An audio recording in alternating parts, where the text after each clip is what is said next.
खबर नवाब मलिक को लेकर के बॉम्बे से एक बड़ी खबर आ रही है कि नवाब मलिक पर शिकंजा कसता जा रहा है। नवाब मलिक क्या जेल भी जाएंगे? अब जेल जाएंगे उनमें जितना समय लगे, नवाब मलिक के खिलाफ कोऑपरेटिव बैंक ने महाराष्ट्र की 1,100 नहीं 1,000 करोड़ रुपए की मानहानि दाखिल की है। नवाब गिड़गिड़ाते रहे कि ये नोटिस वापस ले लो, लेकिन कोऑपरेटिव बैंक बॉम्बे हाईकोर्ट पहुंच गई और बॉम्बे हाईकोर्ट ने फिर हरकाया। एक ही दिन में बॉम्बे हाईकोर्ट ने शाहरुख खान के बेटे के मामले में और इस कोऑपरेटिव बैंक के मामले में दो अलग अलग बेंच ने नवाब मलिक की ऐसी तैसी कर दी है। नवाब मलिक से पूछा है कि 6 दिन के अंदर बताओ, 6 हफ्ते के अंदर, कि तुम्हें 1,000 करोड़ रुपए का मानहानि क्यों नहीं टोका जाए। अब इस कबाड़ी ने कितने पैसे कमाए हैं ये देखना दिलचस्प होगा। 1,000 रुपए कोऑपरेटिव बैंक ने यह कहा कि इस नवाब मलिक ने बॉम्बे की सड़कों पे हमारे बैंक को बदनाम करने के लिए होर्डिंग लगा दी और इस होर्डिंग के माध्यम से हमारे साख को डैमेज करने की कोशिश की, ताकि हमारे बैंक में जिन लोगों का पैसा है उन्हें इस बैंक पर के प्रति असुरक्षा हो और लोग पैसा निकालने लगे। इसके कारण, इस नवाब मलिक के कारण हमारी बैंक की साख गिरी है और बड़े पैमाने पर हमें आर्थिक चोट पहुंचा है। इसलिए इस नवाब मलिक को ऐसे बिहेव करने के लिए, एक मंत्री के रूप में इस फरेब के धंधा के लिए इसके ऊपर 1,000 करोड़, ध्यान रखिएगा 100 नहीं 1,000 करोड़ रुपए का मानहानि का दावा किया है। इसे गंभीरता से लेते हुए बॉम्बे हाईकोर्ट ने नवाब मलिक को कहा है कि नवाब मलिक तुम बताओ कि तुमने हरकत क्यों की। प्राइमरी कंडीशन में ऐसा लगता है कि तुमने ये षड्यंत्र किया। नवाब मलिक कह रहा है कि हमारी इसमें कोई भूमिका नहीं है। तो क्या उत्तर प्रदेश से गया ये कबाड़ी कबाड़ का धंधा करते करते राजनीति में इसी फिरौती से पहुंचा है? ये मामला दिलचस्प है। ये आर्थिक चोट का मामला है नवाब मलिक का कि वो तिलमिला गया है। इसीलिए नवाब मलिक ने यह समझ लिया कि चारों तरफ से हमें घेर लिया गया। दूसरा मामला समीर वानखेड़े के पिताजी का है। समीर वानखेड़े के पिताजी ने नवाब मलिक के खिलाफ जो मानहानि का मुकदमा दाखिल किया है उसमें भी उन्होंने 125 करोड़ रुपए का मुआवजा मांगा है।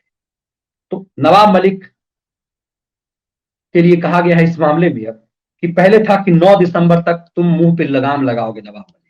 अब बॉम्बे हाईकोर्ट ने नवाब मलिक को 4 महीने तक जुबान बंद रखने के लिए कहा है और कहा है कि मंत्री रहते हुए तुमने जो काम किया है वो अशोभनीय है। 28 मार्च तक अगली सुनवाई होगी और 28 मार्च तक नवाब मलिक से कहा गया है कि समीर वानखेड़े और उनके परिवार के लिए एक भी शब्द तुम नहीं बोलो। इस पूरी प्रक्रिया में नवाब मलिक अब फंसता जा रहा है।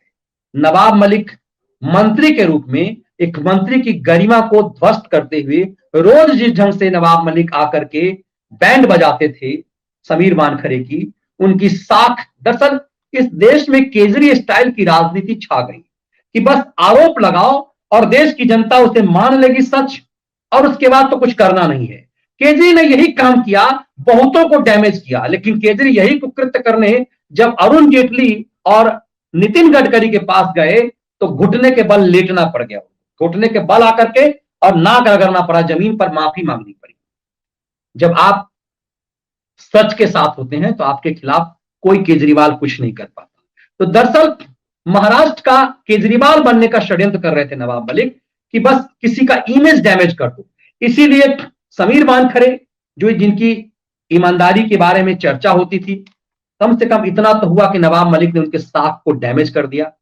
उनके पास जो केस था वो वापस ले लिया गया। नवाब मलिक इतना तो सफल हो गए। लेकिन अब कहते हैं ना, पाप का घड़ा फूटता है। तो समीर वानखेड़े के पिता ने उनके खिलाफ जो याचिका दाखिल की है उस याचिका पर सुनवाई करते हुए पहले 9 दिसंबर, अब 28 मार्च तक कहा है कि कुछ भी नहीं बोलोगे, मंत्री की पद की गरिमा को बनाए रखो, नहीं तो तुम्हारे ऊपर सख्त कार्रवाई की जाएगी। और इस मामले में जांच की जा रही कि क्या कुछ नवाब मलिक ने कहा है। दरअसल नवाब मलिक का पूरा इंटेंशन ये रहा कि समीर वानखेड़े को मुसलमान साबित कर देना है। इस केस के एक बेसिक स्ट्रक्चर से हटते हुए नवाब मलिक हिंदू हैं, मुसलमान हैं, क्या हैं समीर वानखेड़े, इस पे वो लगे रह गए। और दूसरी तरफ एक नया मामला आया कि क्या महाराष्ट्र की इस महाअघारी सरकार के मंत्री ही से धंधा करते थे? क्यों कोऑपरेटिव बैंक की होर्डिंग लगा करके उसके खिलाफ कोऑपरेटिव बैंक को बदनाम किया गया? इन दोनों अलग अलग मामलों में फंस गए हैं और ऐसा लगता है कि नवाब मलिक उसी जगह जाएंगे जहां शाहरुख के बेटे को निकालने के लिए वो जद्दोजहद कर रहे थे।